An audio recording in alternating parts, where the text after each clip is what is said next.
हूँ। ये तो बहुत अच्छा ऐप है, मैं अभी डाउनलोड करके खुद को अपडेट करती हूँ।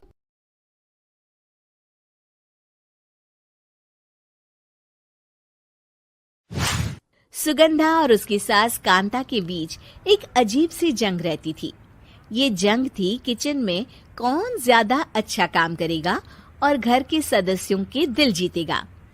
और उनकी इस जंग में हमेशा कुर्बान होते थे उनके दोनों पति। कैसे? आइए देखते हैं इस किचन पॉलिटिक्स की कहानी में।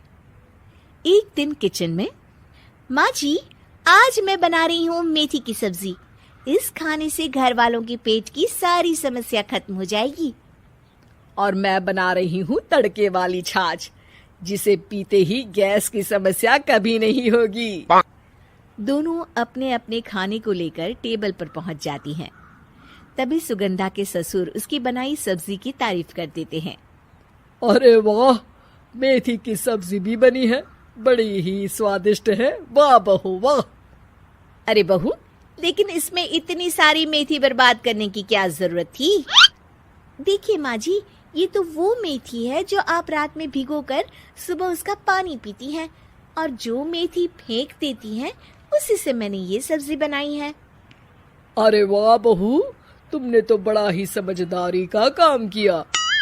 बस अब क्या था, कांता जी का तो मानो ये सुनकर खून ही सूख गया। वो फैसला कर लेती है कि किसी भी तरह वो अपने खाने की तारीफ लेकर ही रहेगी और सुगंधा को किचन में उसकी कमियां गिनाएगी। कांता फ्रिज खोलकर देख रही होती है और फिर सुगंधा से कहती है, अरे बहू, ये क्या, पूरा फ्रिज गंदा पड़ा है। तभी वहां सुगंधा का पति आ जाता है। वो सुगंधा को डांट कर कहता है, सुगंधा, तुम्हें कितनी बार कह रखा है कि वायरस फैल रहा है, साफ सफाई का पूरा ख्याल रखना है, लेकिन तुम किचन में इतनी गंदगी रखोगी तो कैसे चलेगा। सुगंधा सास की तरफ देखती है जहां वो मुस्कुरा रही होती है। सुगंधा समझ जाती है कि सास ने उससे बदला लेने के लिए ये सब किया है। दोनों रात के खाने की तैयारी में लग जाती हैं। दोनों ना एक दूसरे की तरफ देखती हैं और ना ही एक दूसरे से बातें करती हैं। रात को खाने की टेबल पर एक एक कर दोनों कई तरह के अलग अलग व्यंजन टेबल पर लगा देती हैं और अपने अपने पति के पास जाकर खड़ी हो जाती हैं। अरे खाइए जी खाइए, मैंने बड़ी मेहनत से बनाया है। प्लेट में वो खाना डालती हैं। सुगंधा भी दोनों की प्लेट में खाना डालते हुए कहती है, बड़ी ही मेहनत लगी है इस खाने को बनाने में। हाँ, दोनों को ना चाहते हुए भी सारा खाना खाना पड़ता है। कहीं दही तो कहीं मलाई तो कहीं मसाला। और इन सब के बाद दोनों बड़ी ही मुश्किल से अपने कमरे में सोने जाते हैं।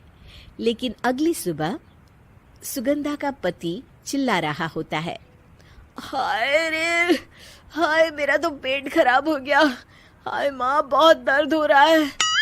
तो वहीं कांता के कमरे से भी कुछ ऐसी ही आवाज आने लगती है। हे भगवान, इस सास बहू की लड़ाई हमारी जान लेकर रहेगी। जाओ कोई डॉक्टर को बुला कर लाओ। डॉक्टर आते हैं। दोनों को देखकर कांता और सुगंधा से कहती हैं, देखिए, आप दोनों इन्हें खाने में हल्का ही दीजिएगा। हो सके तो रात का खाना जल्दी खाया करे और वॉक किया करे। इतना कहकर डॉक्टर वहां से चले जाते हैं। जिसके बाद एक बार फिर से दोनों बहुएं किचन में जाती हैं और खाना बनाने में लग जाती हैं। रात में खाने के टेबल पर दोनों एक बार फिर से खाना लगाने लगती है। पापा जी, मैंने ये पतली मूंग की दाल की खिचड़ी के साथ ये पापड़ और पुदीने की चटनी भी बनाई है। अरे बहू, अभी अभी बेचारे पेट की बीमारी से गुजरे हैं, इतना भारी खाना तो डॉक्टर ने भी मना किया है ना। देखिए, मैंने आप दोनों के लिए सूप बनाया है। और दोनों उन लोगों की प्लेट में खाना डालने लगती हैं। तभी दोनों एक साथ बोल पड़ते हैं, बस करो, हमें माफ करो, हमें नहीं खाना इस घर में, ना खिचड़ी और ना ही सूप। हम इंसान हैं, एक वक्त में एक ही खाना खा सकते हैं। बस करो, हमें माफ करो, हमें नहीं खाना इस घर में, ना खिचड़ी और ना ही सूप। हम इंसान हैं, एक वक्त में एक ही खाना खा सकते हैं। इतना कहकर वो दोनों वहां से चले जाते हैं। कहानी का अंत। आप लोग उम्मीद कर रहे होंगे कि अंत में सब ठीक हो जाएगा। नहीं जनाब, अगर सास बहू के बीच सब ठीक हो जाए तो आप ये सीरीज देखे ही क्यों? तो मजा लीजिए इस चैनल में सास बहू से जुड़ी कहानियों का, क्योंकि ये ऐसा रिश्ता है जिसकी मिठास उसकी खटास में हमेशा ज्यादा ही रहती है।